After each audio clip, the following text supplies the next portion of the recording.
Most people think they understand the foundation of capitalism. They picture a world of open competition, limited government, and the comforting belief that individual ambition somehow arranges society into perfect order. The people who quote him the loudest are often the very same forces he warned society about. Welcome to a world where history, money, and power never travel in straight lines, where the past isn't just misunderstood, it's rewritten. To understand what Smith actually believed, you have to peel back to centuries of slogans, simplifications, and selective quoting, because the truth is, the economic philosophy plastered onto Smith is clean. Elegant belief that markets should be left. Ellen isn't something he ever wrote. It's something later generations needed him to have written. Today's story of capitalism goes like this.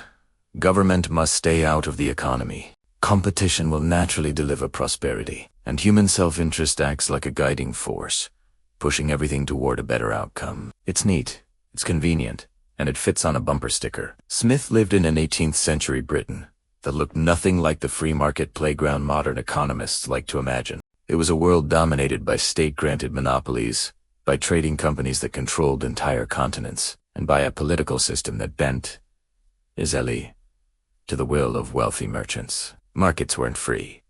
They were engineered, manipulated, captured, and Smith saw it all firsthand. He wasn't speaking from theory. He was describing the real world he lived in, one in which powerful companies like the East India Company didn't just influence trade. They dictated it. They ruled territories, commanded armies, and shaped government policy. In Smith's eyes, they represented the greatest threat to genuine competition, private power masquerading as public good. So Smith warned that people of the same trade rarely gather without conspiring against the public. He wasn't being poetic.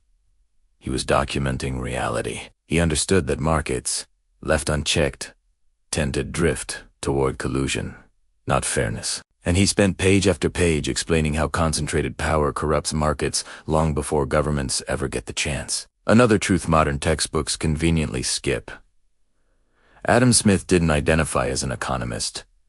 He was a moral philosopher. Before he ever wrote about trade or prices, he wrote about human sympathy, moral duty, and the responsibilities we owe to one another. He believed economies function only when people behave with decency, not greed. For Smith, morality wasn't an accessory to economic life. It was the foundation of it. Which brings us to the most misunderstood idea in economic history.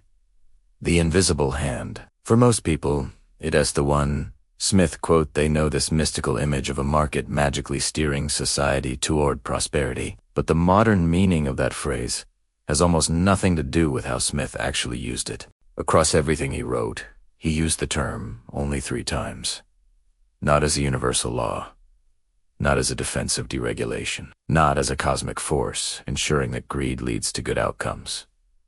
None of the 3 uses say anything of the sort. One of them refers to ancient superstition humans believing gods push events around when they don't understand the world. Another describes a frightened merchant who invests domestically out of personal fear, not brilliance or patriotism. The third points out that wealthy landowners unintentionally feed the poor because they physically consume everything they own. Not one use suggests that markets correct themselves. Not one supports the notion that corporate power should go unchecked. If anything, they highlight how fragile human decision-making is and how often society benefits. Not because of selfish behavior, but in spite of it.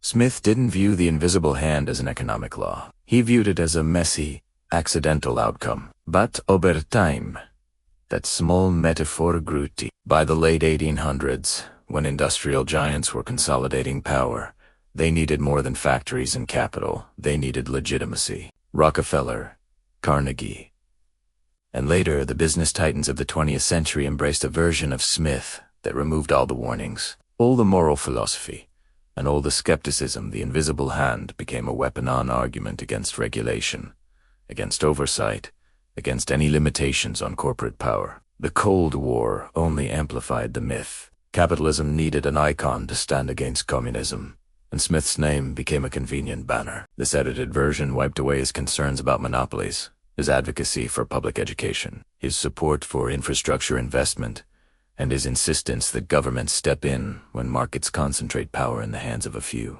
But Smith never believed individuals acting alone would reliably make the world better. He believed they often wouldn't.